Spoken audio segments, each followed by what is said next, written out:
Imagine finding out your sister is sleeping with your husband, and then she has the audacity to demand you move out with your kids. It's heartbreaking and shocking, so let's dive in. Part 1. My sister was sleeping with my husband, and when I found out, she had the nerve to demand that I move out with my 2 kids. I agreed, saying fine, but the kids stay when she realized the real reason, why she rushed out of my house bawling her eyes out. I'm not sure how to start or explain this, but recently something happened with my husband that has left me feeling hurt, embarrassed, and confused. It's been weighing heavily on my mind, and I haven't been able to bring myself to talk to anyone about it yet. For some context, my husband Ken is 7 years older than me. We met when I was 21 years old at a really low point in my life. My ex used to be abusive and manipulative, so when I met Ken after my breakup, I found him to be different, or so I thought. He was the perfect boyfriend to me and was the complete opposite of my ex. He would plan all our dates, was a good listener, and knew what he wanted in his life. He told me very clearly that he was looking to date someone he could eventually marry, since he was older than me. I was not sure if I should continue to date him, as I was not sure about marriage, but as we continued to date, I slowly kept falling in love with him. Now, Ken doesn't have any parents as he lost them in a car accident very early on in his life. I think this was a big reason why he always craved having a family of his own. When we started getting serious, I introduced him to my family, and my parents absolutely loved him. Ken was charming and confident, and I could see that my dad immediately liked that. Even my older sister, Jamie, had no negative comments about him. I remember very distinctly that Jamie had commented to me that Ken was a great catch. During this time, my sister was single, so I would often invite her to join us whenever we went out. It was great. The 3 of us always had a blast together, and I loved seeing them get along so well. There was never a hint of anything more than friendship between them. Eventually, my sister started dating her boyfriend Fred, and we all continued to hang out as couples. While our boyfriends weren't exactly best buddies, they got along fine, and we enjoyed spending time together as a group. However, I would notice sometimes that Ken would get really riled up while talking to Fred. Fred was basically a carefree and easygoing guy who believed in crystals and astrology. Now, there's nothing wrong with that, since he and my sister bonded over it, but Ken was very opposed to it. He would tell me things like how my sister deserves much better than a lunatic or how Fred was a weirdo. I would try to let it slide. However, once the 4 of us had gone out for dinner nowhere fancy, and usually we would each take turns to pay. It was Fred's turn and he didn't have any money, so he asked my sister to pay for it, telling her that he would pay her back. Hearing this, Ken openly mocked him, saying how a real man never lets his lady pay and how he could take care of Jamie much better than him. We all froze in shock, and I stared at him in disbelief. Ken tried to backtrack, saying he meant that she was a sister to him since he was my boyfriend and could take care of her like family. I shook my head but kept my mouth shut at that time, since I didn't want to make things more awkward for us publicly. Later, when I confronted him, he insisted how he had grown close to my family and cared about them like his own. He told me that Fred needed to do better, and I asked him to butt out of their business. I told him that he had no right to speak that way to my sister's boyfriend, and I wasn't going to let it slide a second time. Since then, Ken has kept his mouth shut around Fred. Ken continued to have a good connection with my parents throughout our dating phase, so it was no surprise that when he proposed to me, I said yes. I did have butterflies and felt anxious about my decision, but I did believe that Ken was the one. We had a grand wedding, and I have to say that Ken left no stone unturned in giving me the wedding of my dreams. My parents did contribute partially to our wedding, but Ken showed up for the major parts. All my friends and cousins were really envious of my wedding and told me how lucky I was to have found an older guy who had his life together. Throughout all my wedding planning, my mom and Jamie were very much involved in making sure that everything went to plan. We went on a honeymoon to Hawaii, which was a place I had always wanted to visit one day. Ken and I had a wonderful time, and everything seemed to be going smoothly for us. Part 2. The trouble only happened after we came back home. Ken was at work, and I was working from home. I work as a graphic designer for a foreign company, so I had the luxury of working remotely from anywhere. There was a knock on my door, and I thought that maybe it was the delivery man. I opened it up to see a pregnant woman standing on my doorstep. She told me she was looking for Ken. I told her he wasn't home at the moment, but I would be happy to take a message for her. She looked at me intently, biting her lips nervously. I could feel like something was wrong, so I asked her if she was okay. The woman started to cry and asked if she could come in. I was a bit apprehensive, but she genuinely looked pregnant, and I didn't want to be cruel. I let her in and gave her a glass of water. Once the woman had calmed down, she asked if I was married to Ken, and I nodded.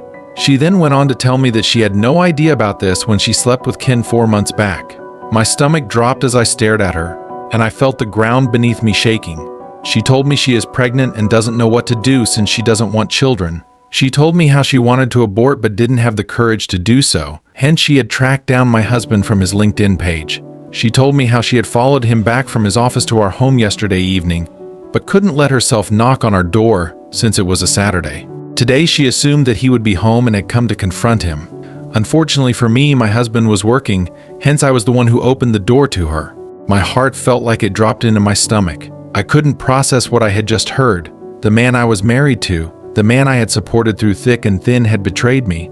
I rushed to the bathroom, trying to make sense of it all. How could someone I thought was sweet and kind do something so awful? I had been nothing but supportive and loyal throughout our entire relationship. It felt like a punch to the gut. I started to hyperventilate, and everything felt like a bad dream. The woman kept crying and pleading with me to calm down, and I felt sorry for both her and me to be in this predicament. I called my husband and told him that he needed to come home immediately. I don't know whether it was the way my voice was shaking, but he left work in the middle of the day to drive back home. When he entered the house, his eyes fell on me sitting with the woman. Immediately I saw his face drain of color. I knew then, without him even admitting it, that the woman was right. My husband had indeed cheated on me. The love of my life had gotten another woman pregnant. Tears ran down my face as my husband came up to me and got down on his knees. He started to tell me how this was all a mistake and that he never meant to hurt me. I kept asking why he would do this to me, and he told me that it was just a one-night stand and that it meant nothing. He then went on to explain how 4 months ago he was too stressed out with our wedding planning and met her in a bar when he and his co-workers were out drinking. She approached him and he found her attractive. They hooked up in the bathroom and that was that. To her credit, the woman agreed with him and told him how she thought she would never see him again until she found out she was pregnant. I shook my head and informed Ken that his one mistake was now going to cost us because she is pregnant with his child. At that moment, I wished I was never married to him. My heart was in pieces. Ken shut his eyes when the lady informed him that she was pregnant with twins. He then asked her, since she was just a stranger to him, if there was any guarantee that it was even his children. The lady agreed to do a paternity test. She told us how she didn't want the babies or any child support. She had been thinking about giving up the babies but decided to inform him before she did that, since he had a right to know. She told us that we could decide and let her know whatever we wanted, and then she left. The next few days, Ken continued to plead with me not to leave him. He kept telling me how that woman meant nothing to him and that he wasn't in the right mind. There were so many justifications that he came up with, which all boiled down to him saying that this would never happen again. I felt like I was walking through a fog during those days. I would stay curled up in my bed for days because I didn't know what to do.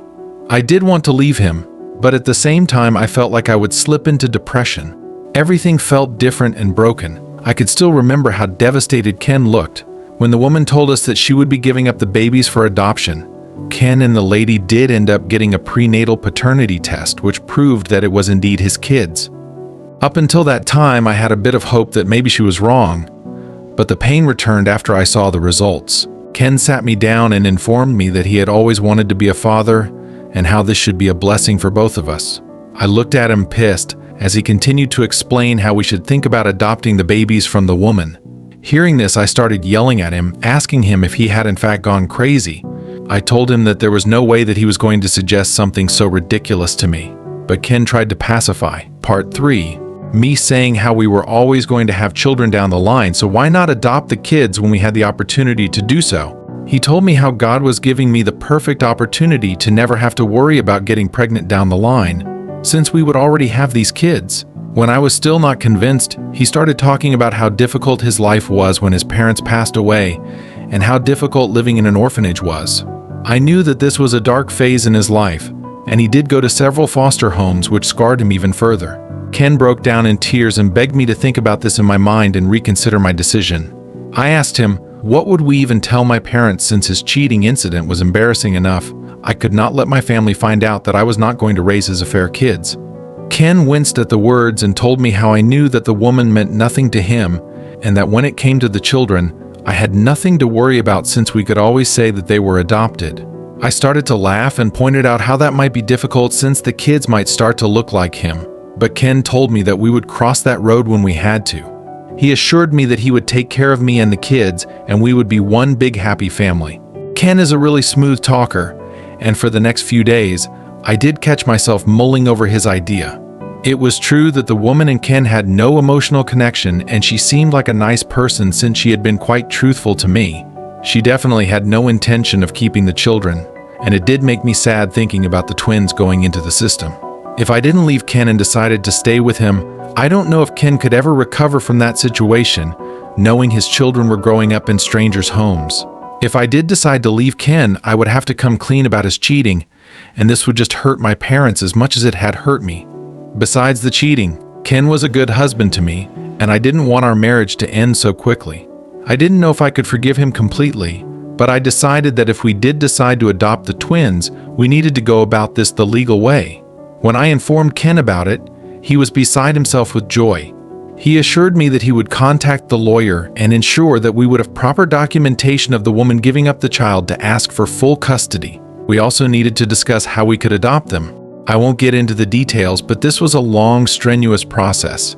Throughout all this, I never once told my parents or Jamie anything, and no one was the wiser. The pregnant woman was more than helpful to us and had no issue signing all the papers we needed to adopt her babies. She was happy that she was leaving her kids with us, and she also felt bad about giving them up for adoption. When she went into labor, Ken and I were really stressed since hers was a high-risk pregnancy, but thankfully nothing happened. She and the twins were both okay. When I held the twins for the first time, I felt like all the hardships I had faced until then were somewhat worth it. I didn't even know I was crying tears of joy while holding them until the nurse pointed out to me. We brought the babies home, and since then I have found another purpose to live my life. The hardest thing at that point was breaking the news to my family, who had no idea about all of this. My parents were shocked and immediately rushed over to our place. Ken and I stuck to our plan and informed them that we had applied for adoption and had been selected to be the twins' parents. My mother started to cry as she checked on the babies, and my father was taken aback but did hug me, saying how he could not believe that his little girl had babies now. I got so emotional hearing that. The rest of the family, including Jamie, did come and visit us, and they were all surprised with our decision but understood.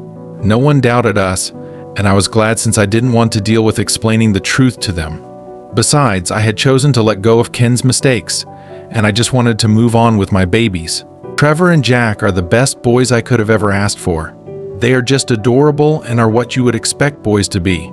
They have red hair like their mother, which is probably why no one has ever suspected until now that they could be Ken's children. Ken is a doting father to them, but the boys love me more than their father since they are still children. It's been 4 years since we brought them home. Throughout all of this, a lot of things have changed between me and Ken. We have shifted to a much bigger place to accommodate the two boys. I have been promoted at my job, so I earn quite well for the first time in my career. We did go for couples counseling, and Ken has done everything in his power to be patient and loyal to me. My sister Jamie and her boyfriend Fred tied the knot 2 years ago. Their wedding was fun, and we all had a great time. However, 3 months ago we found out that Fred was leaving Jamie, which was quite a shock since they had been dating for a long time. Fred never disclosed to my parents any reason, but since he and I had a good rapport, he told me how he had found out that Jamie had been cheating on him with a coworker. This was a huge shock to me since I had no idea about this. I did try to talk to Jamie about it, but she told me that she didn't want to talk, so I let it go since I wanted to respect her space. Jamie had to move in with us since the house belonged to Fred's parents, who wanted her out immediately. Ken and I were more than accommodating to her. Jamie was also a good aunt to our boys, so I was glad that she could live with us until she was ready to get back on her feet. Ken was always sweet to my sister, as much as he was to me. If he brought me flowers, then he would buy her flowers also. If he brought me an expensive gift, he would buy her lesser-priced jewelry. It would irk me, but my husband and I were doing well for ourselves, so I would let it slide. Besides, Jamie deserved to be pampered a bit since she had been feeling lonely after her divorce. However, I started to notice more and more how close they were getting. Jamie would always touch his arms or laugh a bit too loudly at his jokes. She would also comment to me how sexy she found it that my husband took care of the children without bothering me. Last week, when my husband and I were sleeping, his phone vibrated because he got a text. Ken always has this bad habit of keeping his phone underneath his pillow, which means every time his phone vibrates, I can feel that as well. Call it a woman's intuition, but I felt something was definitely off. Ken was snoring, so I quietly took his phone into the bathroom. I knew his password, so I unlocked it to see that an unknown number had sent him a message saying, "I miss you." My heart dropped, and it felt like all my past fears came spiraling into my head. I felt like this was déjà vu and immediately woke him up. He sat up groggily, asking me what had happened when I shoved the phone under his nose and asked him to explain himself. He stared at the phone for a second and told me that he had no idea who this was. He pointed out to me how this could have been sent to him by mistake, and since this number was not even saved on his phone, he calmed me down as I was pacing around the room and told me how I was overthinking. He assured me that he would never do something like this and had learned from his mistakes the first time. I did feel a bit calm since his explanations did make sense, and there were no other messages exchanged between him and that number. I almost forgot about it until yesterday when I walked into my house. I had gone out for groceries, but it was raining, so the store was closed. The twins were watching TV with the volume really up, which was almost deafening. I was about to lower the volume when I heard moaning from upstairs. I looked around and could not find my husband and Jamie. I walked upstairs and realized that the sound was coming from our bedroom. I swung the door open to see Jamie doing the unspeakable with my husband. A small gasp escaped my mouth as I fell back to the ground in shock. Ken noticed me and went white as a sheet. He immediately put Jamie aside and looked like he had seen a ghost. Jamie, on the other hand, looked nonchalant as she quickly got dressed. I couldn't believe what I was seeing. My own sister, my best friend, had betrayed me. The pain and anger surged through me like a tidal wave. I felt like my world was crumbling around me. How could they do this to me? How long has this been going on behind my back? I wanted to scream, to lash out at them, but I was paralyzed by shock and betrayal. Before I could even process what was happening, Jamie spoke, her voice dripping with arrogance. "Looks like you caught us, sis," she said, her tone mocking. "Guess you're not as smart as you thought." I started screaming abuse at her, telling her, "How dare you come into my house and sleep with my husband with my kids downstairs?" Jamie looked unfazed and replied back that she had done no wrong since she and Ken were in love with each other. Ken immediately started to shake his head and deny this, but Jamie told me how it was clear to her that I wasn't a good wife to him and that I did not appreciate him as much. So she had decided to take matters into her own hands and started to flirt with him. One thing led to another, and she slept with him twice, both times when I was out with my boys doing some work. Only today I had gone alone and came back home earlier than expected. She said she saw an opportunity to take what she wanted, and she didn't hesitate to seize it. Ken tried to approach me, his face a mask of guilt and regret, but I couldn't bear to look at him, the man I had worked so hard to. Part 4. Trust, again, had betrayed me in the worst possible way, but I was more pissed at my sister and her justifications behind why she would sleep with my husband. I screamed at her that I could not bear to look at her face, and that she needed to leave the house immediately, otherwise I would call the police on her. Jamie yelled back at me that it should be me who should leave this house since this was technically Ken's house. She told me I had no right to tell her anything and that I needed to move out with my 2 kids. Ken started to protest, but I stopped him. I looked my sister straight in her eyes and told her, "Fine, let the kids stay."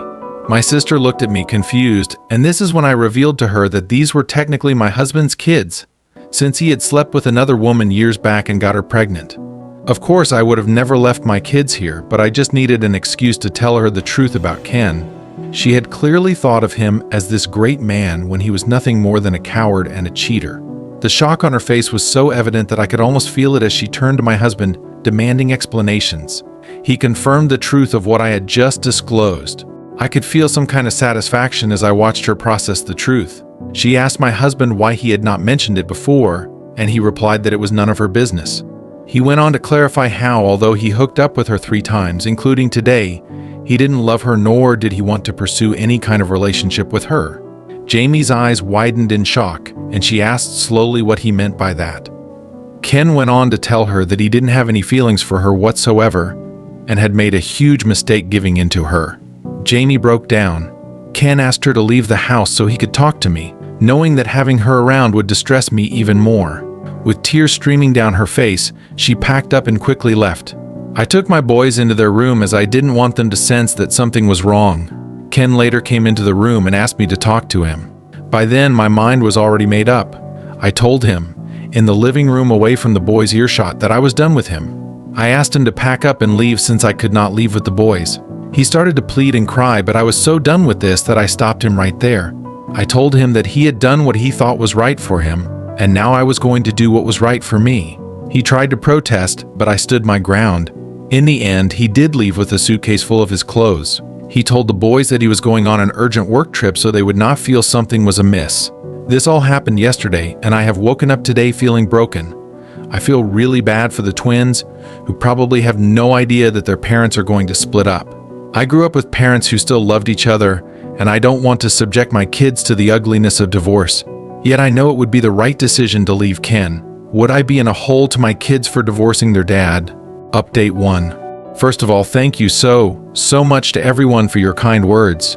Since I wrote this post last week, I am shocked that a lot of you have reached out to me with similar stories, and this has given me the assurance I need that I am heading down the right path. The twins do ask about their dad sometimes since it has been a week, but then they get easily distracted with their toys. Ken texted me this week saying that he is living in a motel at the moment and sent me several long messages saying how my sister was to be blamed for all of this and how she seduced him. I have left him on read. I have no idea where Jamie is, and I honestly do not care. She has not contacted me once since leaving the house. Update 2. The first thing I did this week was talk to my parents. I knew Jamie would never have the balls to tell them anything, so when I turned up at their place unannounced, they were surprised but happy to see me and the boys. When I finally told my parents about everything, they were shocked beyond words. I know a lot of you had written to me, saying that maybe my parents would not believe me, but in my case, my mother didn't even hesitate before hugging me as she and I broke down in grief. My dad looked pissed and started to say how he could never forgive Jamie for doing this to me. Then I told my parents that I had even bigger news to tell them. My parents looked at me worried as I confessed to them about how the twins were actually Ken's kids and were not adopted. My parents' expressions morphed from concern to disbelief as they grappled with this new revelation. They questioned me as I revealed to them about Ken's cheating incident with another woman and how we had adopted the children from her. My parents sat quietly for a moment looking stunned. I told them that even though the twins were not biologically mine and were a product of Ken's discrepancy, I no longer cared about it since I had officially adopted them and I was their mother. I have loved them like my own since the first day I brought them back home. My parents assured me that they always have my back, and if I wanted to fight for custody of the children, they would be happy to help. My dad told me that he would help me find the best lawyer in our town so I could start preparing for my divorce. Update 3. Hi everyone, it has been 3 months since my last update. Many of you have reached out to me asking for an update on my situation, so here I am. I'm currently separated from my husband, and we are going through the divorce proceedings. Ken and I did talk to the twins about our divorce, and even though they didn't understand all of it, they were sad that we were all no longer going to live in one house. However, we tried to lighten the mood by highlighting the silver lining, the opportunity for double celebrations like Christmas and birthdays. As for Ken, he has offered apologies repeatedly for his betrayal. While I appreciate his remorse, I have chosen to take his words at face value without placing too much weight on them. For the sake of my children, I want to be polite and civil to him. My parents found out a few months ago that Jamie had been couch surfing with her friends, too ashamed and humiliated to reach out to anyone. However, when her friends no longer wanted her, she had no choice but to reach out to our parents, and she also had no job. My dad refused to let her in and let her know that she was no longer his daughter and that he was disgusted with her. I know my mom must be hurting to refuse my sister, but to her credit, she did support my dad. Jamie begged and groveled but eventually had to leave. I have blocked her since a long time ago, so she has no way of contacting me, and if she ever comes to my property, I will straight away call the police on her. If you like this video, hit that subscribe button and drop your thoughts in the comments below, and let me know what you want to hear next. If you want to hear another good and interesting story, click on this video and enjoy.